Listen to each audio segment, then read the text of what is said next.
Meet Billy the Kid Dip, two-time featherweight and super featherweight champion of the world and an international boxing sensation. Yet despite all the glitz and glamour that comes along with being a former two-time world champion, there's an untold story that Billy hides behind his all-too-familiar smile. We sat down with him to uncover the painful hidden truths of what it means to be a former champion of the world.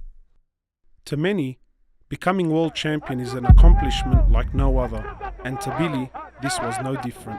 Tell me about the moment you became world champion for the first time. I could not believe it. It's like that moment had finally come, like I was now champion of the world. It was like, for me, it was like, oh my, such a proud moment because my brother's gonna go to school now and tell his friends that his brother's a champion of the world. I remember this one moment where I got up on the corner post and I told him to give me the belt and the crowd was all singing and I put the belt up like that and the whole crowd just erupted like, yeah. And I was like, champion of the world, you know what I mean? Two-time champion of the world in the history books. To be crowned world champion twice is a feat not many can attest to. But for Billy, it was a dream turned reality. So can we hold that now? Yeah, for sure, no doubt. So this is it right now. You got the leopard skin and all happening. Yeah. Let's put it on. So that's it. That's the bad boy. That's right there. But yeah, this was everything I worked so hard for. You see, ever since Billy was a young boy, he dreamed of being champion of the world. Not for the fame and the riches, but more so for the love of the sport. When I started boxing at a young age, it was all about the trophies and the belts. It was never about money. But after winning the championship for himself, his gaze swiftly shifted to the luxurious and lavish lifestyles of those who had preceded him. I grew up watching people like Oscar De La Hoya, Shane Mosley, Prince Nassim, Mike Tyson, guys that had gone on to become multi-millionaires of their sport, like right? And I was hanging out with these people. I was in their cars, their Ferraris, their Lamborghinis, their Maybachs, their Rolls Royces, and I'm thinking to myself, that's gonna be me one day. An expectation that was in fact about to go into overdrive after he crossed paths with one of the biggest names in the boxing world. I saw Floyd Mayweather when I was in America on a holiday, and I seen him, I said, hey Floyd. He goes, yeah champ, what's up? And I said, I'm champion of the world now. And he said, we'll be in touch. That's all he said, we'll be in touch. This short encounter soon led him to being invited to join forces with one of the biggest boxing teams in America, TMT Promotions, otherwise known as the Money Team. 50 Cent and Floyd Mayweather have forged this company called TMT Promotions and then they want to sign you up. I was like, man, my life is about to change now. So I get there, we're hanging out with 50 Cent now. Rolls Royces, Lamborghinis, 5-star restaurants, the best hotels. Like, I'm telling you, I'm walking through the lobby areas with 50 Cent, like right next to me, and people saying, oh, there goes 50 Cent and Drake. And he's like, that's not Drake, that's Billy the Kid. That's the IBF champion of the world. The thought of rolling with some of the biggest names in the boxing and entertainment world was a fantasy he had only ever dreamt of. You know, these guys are the best at what they do. They know how to make money, and you know, I want to join the team and I want to make some money too. When I was signed to 50 Cent, the only thing that I had in my head was, I'm gonna buy a Ferrari, I'm gonna buy a Lamborghini, I'm gonna do this and I'm gonna do that. I spent the money before I even got it in my mind. Wallah. You were shopping already? Wahayat Allah. I was looking at cars like I was gonna buy them tomorrow. Yet as pretty as it all seemed from the outside, Billy soon found himself fighting his own internal moral dilemma. Being around these people was like ghadab, you know what I mean? Like being around 50 Cent and who I thought, man, this is gonna be amazing. I'm hanging around with 50 Cent, you know what I mean? Biggest rap star in the game at the moment and all that. Wallah, it became like ghadab. Things that he wanted me to be involved in, which I never took part in, you know, come to his parties and I never took any part of that. And I think because I never took part in any of that, he didn't gravitate, or I didn't gravitate towards him because of that situation, you know? Already struggling to fit in, Billy's term with TMT was soon to fall off course, following an internal conflict, causing TMT Promotions to eventually split. To make matters worse, this was all happening right before a major world title fight Billy was preparing for. 50 Cent, he says to me, oh look, I'm not gonna be able to pay you the money that I promised you and whatever. And I'm like, he's doing this to me the day before the fight, playing with my head, you know what I mean? Like, I kind of felt like he was against me, you know what I mean? Like he was working against me. Well, the next day the fight is on. I ring up my mum on the way to the venue and I said, hey mum. She said, yeah. I said, don't watch the fight tonight. And just like that, his short-lived dream soon came to an end. But as difficult as this was for him to stomach, nothing could prepare him for the major fight he was about to face back home after receiving a call from his wife. I'll never ever forget it. I'm sitting in the lounge room and my mum is standing directly in front of me and I get this phone call from Sarah.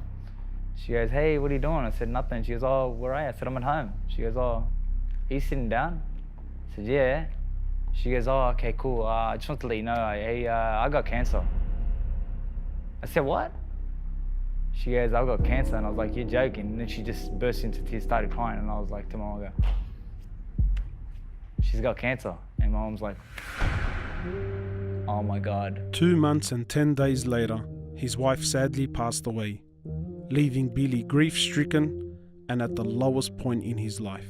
I'm so confused. Tell me what's happened. So many voices in my head. The saddest part I remember of this whole experience was I remember her father. It's like he said to the doctor, he goes, his exact way of doing it was like, what do you mean? What do you mean? What is it, money? You guys need money? Because I have money, I could, whatever you want, you know? And they were like, sir, it's got nothing to do with money or anything. We've done everything we can for Sarah and, you know, we don't think she'll be with us much longer. And the only thing going through my mind was, what good is money now? He never expected the love of his life to be taken away so soon. Yet just as Allah gives, Allah takes away. And it was a lesson that Billy learnt the hard way. The trauma that came after that is something that I wish I could turn the clock back on, you know what I mean? Because there was so much trauma that came after that point of her death, you know, like things like that I experienced, you know, like for the first time I actually went into a grave and buried Sarah. And I was just thinking, man, how did this happen? But I know life goes on, they will leave me. Well, like for 6 weeks straight after her death, I was a regular visitor of the cemetery, possibly 2 to 3 times a day. And I wouldn't tell anyone I was going there. I would just go there and sit there by myself. Dealing with this loss was no doubt the biggest fight Billy had seen in his career thus far. Yet by turning to his religion and reviving his connection with Allah, he was able to make it through. The only calmness that I would find in my life is through salat. That's the truth. I'm not just saying this because it's the right thing to say, but I'm telling you the truth.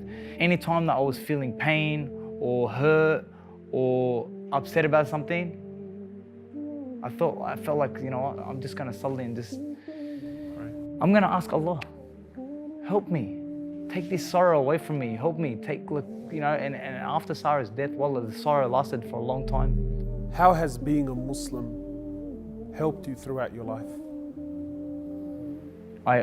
I believed strongly because my father had instilled us that nothing in your life happens without the will of Allah subhanahu wa ta'ala.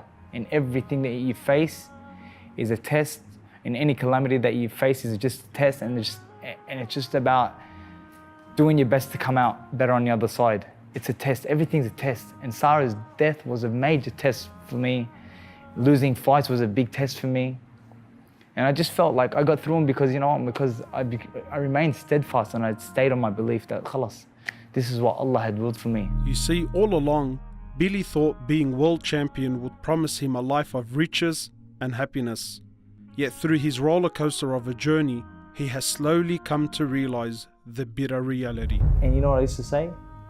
Just this preparation for a lifetime of happiness. Because I believed that this belt was going to bring me a lifetime of happiness. And then Allah showed you.